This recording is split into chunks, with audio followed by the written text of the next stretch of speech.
Ibigamberwa ha mukoro gwo kutongozaho obusaba dikono bwa Abanach Dikono Rebundu Muringa na nokujwe kora bukurre kandi umukoreje korirwa hakanisa ya St John's Bundu Muringa Church of Uganda omurinya Katauna Council omur district ya Bundu Bujo. The bishop that I will not disappoint him.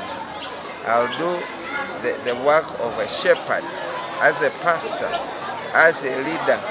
He was emphasizing on 3 words: take care of my lamb, feed my lamb. So as a shepherd, as a chief shepherd, that is my role. Right, Reverend Barnabas Tibijuka uryo mureberezi w'ubureberezi bwa West Ruwenzori umur district ya Bundu Bujo wajumirira biciriza bona barkwetwazaje kandi ubwe barya basisi. It is a challenge to us Christians here today who pretend to be Christians at times, but when we really don't love the Lord. This one is showed, is evidenced by the double standard Christians that we have in our churches. Today is in church, in the evening is visiting some other people for divine power. Honorable Richard Muhumuza Gafabusa uryo munyishengero wa Bwamba County wayahanangiriza abatura okwejumbira mu kisasaizi cyo kubarwa ekirije kuyambi hanga kubasyaho buhereza.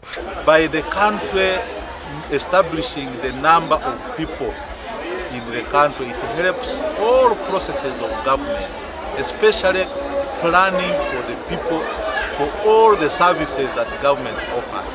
And most importantly, parents should learn to provide for their children, because some things you find that, like for example, the girl will tell you, I didn't have pads.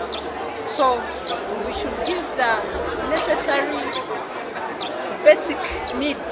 Emokoreji ehendire baruko byare miti nkakamuha kamanyiso ko kurinda byo bahangwa. Omugandi Bishop w'ubureberezi bwa South Ankole Nasana Himbisubwe asimira abakristayo kuba abakozi kandi bakehayo okutungura imyanya yabo. Ebe Bishop abagambiro bwabire natongoza aho busaba dikono bwa Nyakera omuri ntungamo.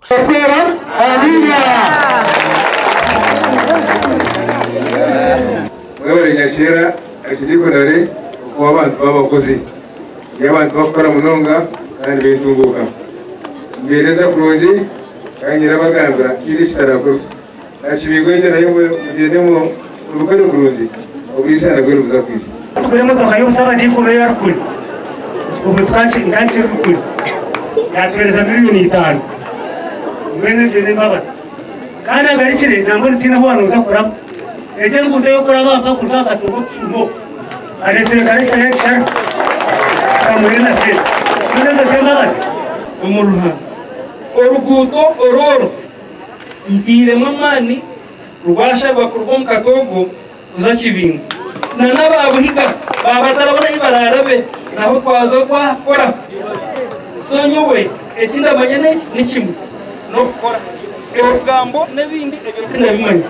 Bwanyuma yo kutongoza obusaba dikono bwa Nyakera habireho kurambura enguto na n'entinde bikozerwe.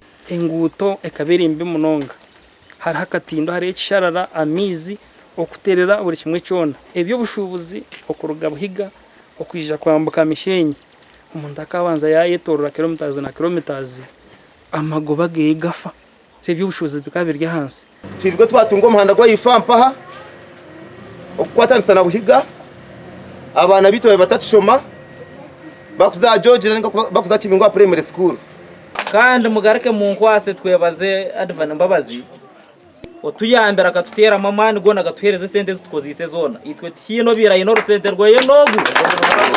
Advana yonjire yaraganasa okuhwera abantu okurebeka ngo batunge bitara ombatawono bwabo bwayaka obwe bategeriza amashanyarazi. Amakuru agagasha kwa Sheikh Abdulatif.